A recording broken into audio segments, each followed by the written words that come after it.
Ladies and gentlemen, children of the interwebs, it's Sebastian Envy, the strong style, nerd strong style, cinephile, and we finally know Eobard Thawne's evil plan, and Ralph figured it out. So let's geek about that for a few minutes here.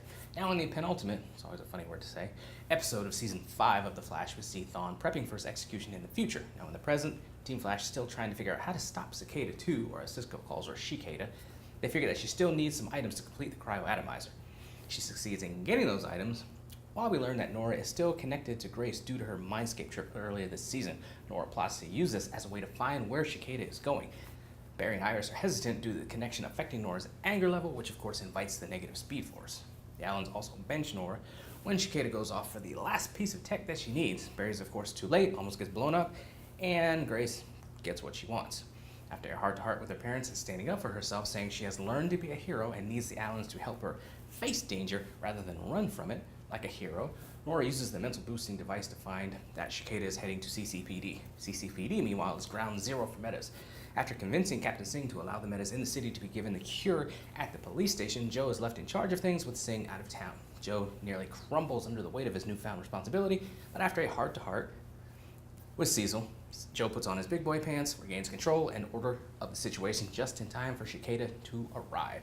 Team Flash show up to stop her, while the others hold her off. Cisco hacks the atomizer and turns it off. The team uses the mirror gun to destroy the dagger as Ralph yells at them not to. Our friend Ralph spent most of the episode trying to figure out Thawne's plan. His trip to the future gave him clarity on things and how the timeline works. At least he thinks so.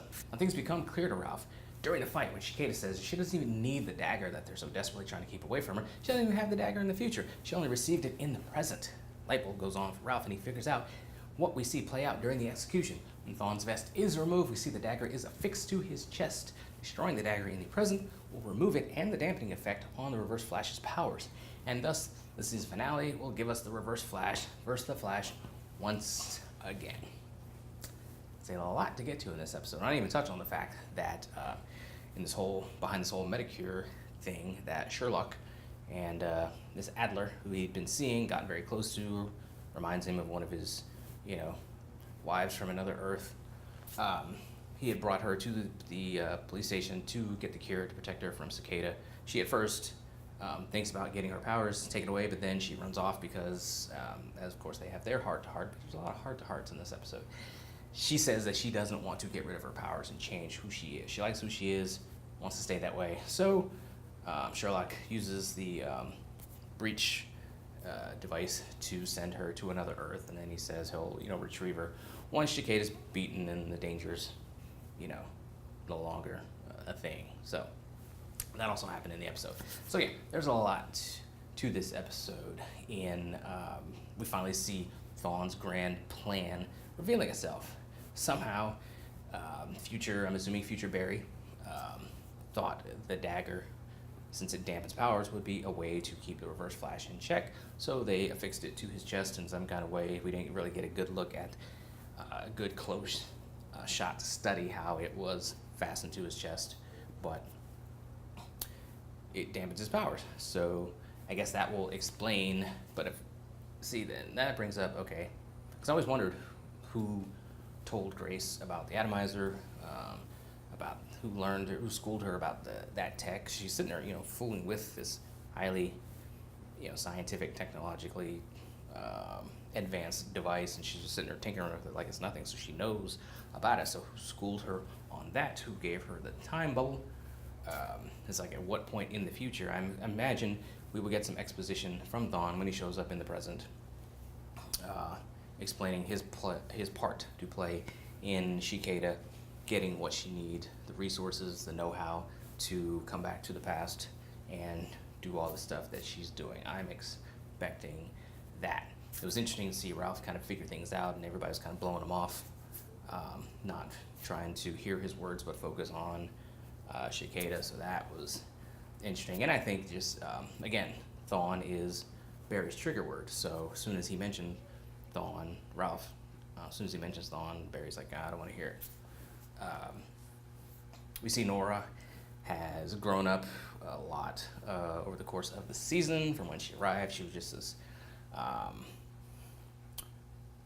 don't want to say rebellious, but she kind of had this defiant streak, particularly where her mom was concerned because of what we knew early on about her mom dampening her powers, and their relationship, how it was kind of rocky, then it was good.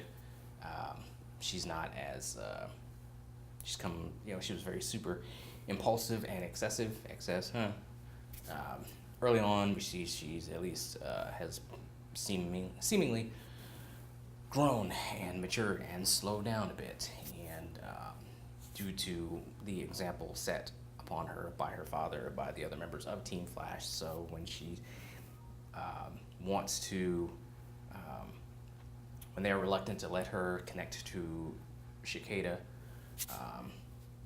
she stands up for herself, puts her foot down, and says, "Hey, trust me to be able to do this, and I need you in my corner as I'm facing danger, rather than you guys trying to protect me and shield me from it because I'm a grown person." Because she is a grown person. We're like, I think sometimes they ended up treating her like she was like a teenager or like a little kid, but she's not. She's grown. She had a job with CCPD in the future where she came from, so she's grown. That whole thing was kind of funny, and just the idea that, like, how they treat her and how they view her, because it's like, again, like I said in the video before, it's like she's gonna have to go back to her own time at some point in time. Of course, in Dragon Ball Z, we had Baby Trunks, we had Teen Trunks at the same time, so maybe it's gonna be something like that, where actually like Nora's gonna like end up taking care of herself as a baby, which would just be weird. But that's the Flash, and that's playing fast and loose with the rules of time travel and some of the rules that they set for themselves that they break a couple episodes later or a season later. That's just time travel. That's why, like, creatively, I just don't want to mess with time travel, because it's just so many rules and just so many ways to pick it apart, and it can just really shred your narrative. So creatively, it's just something I just won't ever mess with, I don't think. So all in all, it's a good episode. We got some development in Joe, and maybe some foreshadowing for Joe and taking on a leadership role at the police station, which can scale down his Jesse L. Martin's appearances on the show, so we can again attack this like bloated cast. We can shrink things down. He's just in every couple episodes for like a scene or two, because he's going to be super busy being captain of the CCPD. So again, I will not argue with that. I love Martin, what he's brought to the show, being the heart of the show as Joe West, much like Quentin with Blackthorn was the heart of Arrow, and a moral sort of center for Arrow for many seasons. He eventually went away. We don't need to see Joe die, but he can kind of scale down, and he can kind of go away, and we can shrink down that cast. That's just what I want to happen. So I'm fine with it.